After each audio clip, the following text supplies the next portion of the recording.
प्रिय बहनों और भाइयों, बेटे और बेटियों, हम सब मिलकर कोरोना के खिलाफ युद्ध लड़ रहे हैं। राहत की बात यह है कि अब लगातार पॉजिटिविटी रेट कम होता चला जा रहा है। 22 अप्रैल को पॉजिटिविटी रेट जहां 24.29% था, ये घटते घटते आज 25 अप्रैल को 23.01% हो गया। एक और राहत की बात है कि अब जहां संक्रमित होने वाले भाई और बहनों की संख्या लगभग स्थिर है, 13,000 के आसपास बनी हुई है, वहीं स्वस्थ होकर घर जाने वाले भाई और बहनों की संख्या तेजी से बढ़ी है। 19 अप्रैल को यह संख्या 6,836 थी, 25 अप्रैल को बढ़ के 11,324 हो गई। लगातार स्वस्थ होने वालों की संख्या बढ़ रही है, रिकवरी रेट हमारा बढ़ता चला जा रहा है, लेकिन अभी लंबी लड़ाई बाकी है। और याद रखिए, ये जो रिकवरी रेट बढ़ी और पॉजिटिविटी रेट कम हुआ, इसका सबसे बड़ा कारण है आपका सहयोग। कोरोना कर्फ्यू, कोरोना से लड़ाई घर के बाहर निकल के नहीं जीती जा सकती। कोरोना से लड़ाई हम घर पर रहकर ही जीत सकते हैं। हम घर पर रहे, इसलिए संक्रमण की दर अब घटती और है। आप सबसे मैं निवेदन करना चाहता हूं, यह सहयोग लगातार आवश्यक है। धैर्य और संयम से हमको इस लड़ाई को लड़ते रहना है। मेरी प्रार्थना है कि हमारे गांव में अगर किसी मोहल्ले में, कुछ घरों में संक्रमण है तो एक माइक्रो कंटेनमेंट एरिया बना दीजिए। उस इलाके को अलग करके वहां रहने वाले भाई बहनों की आवश्यकता हम घरों में पूरी कर देंगे, लेकिन वो वहां से बाहर ना निकले, ताकि संक्रमण को फैलने से हम रोक सकें।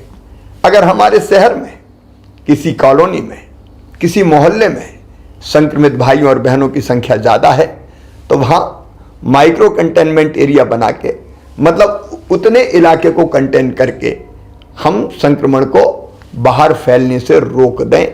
ये सहयोग अत्यंत आवश्यक है और इसलिए माइक्रो कंटेनमेंट एरिया बनाने की नीति भी इस लड़ाई में हमने सम्मिलित की है। मेरे प्रिय बहनों और भाइयों, जब हमारा कोई परिजन संक्रमित होता है तो मन में तकलीफ और व्यथा होना बहुत स्वाभाविक है, लेकिन कई बार ये देखा गया है कि बड़ी संख्या में पॉजिटिव पेशेंट के साथ परिजन अस्पताल आते हैं। मैं आपसे निवेदन करना चाहता हूँ, इसके कारण एक और आप स्वयं संक्रमित हो जाते हैं तो आप खुद का भी नुकसान करते हैं, और आप संक्रमित हो गए तो फिर आपके परिजन की देखभाल कौन करेगा। और इसलिए मैं निवेदन करना चाहता हूं कि किसी का आना परिजन के साथ आवश्यक है तो कोरोना गाइडलाइन का पालन करते हुए आए। ज़्यादा संख्या में लोग बिल्कुल ना आए, और अस्पताल में तो संक्रमित को भर्ती करवाने के बाद वार्ड में कतई ना जाएं, बिल्कुल ना जाएं। आप अगर कोरोना पॉजिटिव पेशेंट्स के वार्ड में अंदर जाएंगे तो आप स्वयं संक्रमित हो जाएंगे। इससे संकट और बढ़ेगा और गहराएगा। इस समय हमको संक्रमण बढ़ाने में योगदान नहीं करना, संक्रमण रोकने में योगदान करना है। हर संभव प्रयास हम कर रहे हैं व्यवस्थाएं बनाने का। कई बार जब बड़ी संख्या में संक्रमित भाई बहन आते हैं तो व्यवस्थाएं छोटी पड़ने लगती है, तकलीफें स्वाभाविक है, मेरा मन भी बहुत व्यथित होता है, लेकिन इसके बावजूद हम पूरी ताकत से व्यवस्था बनाने में लगे हुए हैं। ऑक्सीजन की आपूर्ति लगातार बनी रहे और बढ़ती रहे, इसका हर संभव प्रयास जारी है। माननीय प्रधानमंत्री जी का, भारत सरकार का इसमें पूरा सहयोग मिल रहा है।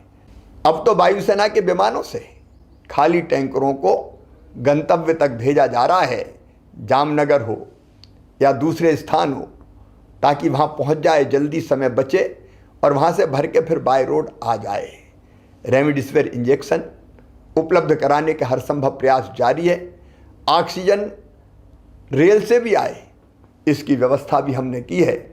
हम कोशिशों में कोई कमी नहीं छोड़ेंगे, लेकिन इसके बाद भी अगर असुविधा होती है तो मैं क्षमा चाहता हूँ। कोई कसर व्यवस्था बनाने में नहीं छोड़ेंगे। हम सब मिलकर लड़ेंगे और इस लड़ाई को जीतेंगे। एक तरफ जहाँ हम सब मिलकर महामारी से लड़ रहे हैं, वहीं दूसरी तरफ इन कठिनाइयों वाले समय में आपका जहान भी चलता रहे, इसकी कोशिशें भी हम लगातार कर रहे हैं। मध्य प्रदेश सरकार ने 3 महीने का राशन निःशुल्क देने का फैसला किया है। माननीय प्रधानमंत्री जी ने, भारत सरकार ने भी 2 महीने का राशन मई और जून का निःशुल्क देने का फैसला किया है। निःशुल्क राशन के साथ साथ हमारे जो स्ट्रीट वेंडर है, चाहे वो शहरी हो, फुटपाथ पर सामान बेचने वाले, छोटा मोटा कारोबार करने वाले, या ग्रामीण क्षेत्र के हों, उनके खाते में भी 1000 रुपया डालने का हमने फैसला किया है। जल्दी ही किसानों के खाते में मुख्यमंत्री किसान कल्याण योजना की निधि की एक किस्त भी डाली जाएगी। जनता को राहत देने के हर संभव उपाय हम लगातार करते रहेंगे। लेकिन एक बात और ध्यान रखिएगा, इस लड़ाई में अगर हमारे सेनापति कोई हैं तो वो सेनापति है डॉक्टर्स, पैरामेडिकल स्टाफ, हमारी नर्स बहनें, हमारे वार्ड बॉय। ये अपनी जान हथेली पे रख के, अपनी जान जोखिम में डाल के ये इस लड़ाई को लड़ रहे हैं। इनका सम्मान कीजिए, इनका मनोबल बढ़ाइए, इनकी हिम्मत बढ़ाइए, इनका हौसला बढ़ाइए, ताकि दुगने उत्साह से ये आपकी सेवा में लगे, संक्रमितों को स्वस्थ कर सकें।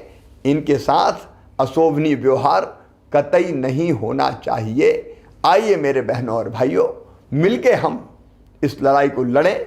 मेरा विश्वास है कि जो रणनीति हमने बनाई है उस पर अगर हम ठीक ढंग से चलते रहे तो निश्चित तौर पर कोरोना हारेगा, हम जीतेंगे।